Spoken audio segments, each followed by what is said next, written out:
Hello guys, shout out po sa lahat. Magluluto po ngayon tayo guys ng pang-lunch natin guys. Ayan, vegetable lang pa ako guys. So, yung karne po, igigisa ko lang po siya guys dito guys. Ayan guys, yung mga aking ingredients. Ayan, may sili ako guys. Tapos onion and garlic. Then yun ang aking karne. Tapos ito po yung aking spinach guys.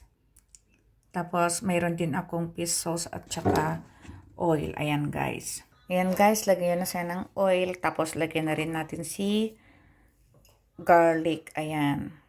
Ayan, guys. Ilagyan na rin natin yung sibuyas. Tapos, ilagyan na rin natin yung karne, guys. Ayan, guys.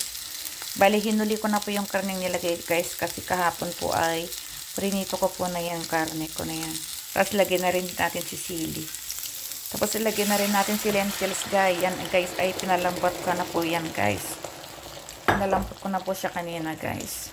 Lagyan din po natin siya guys ng nor cubes. Ayan. Para po guys ay may pampalasa.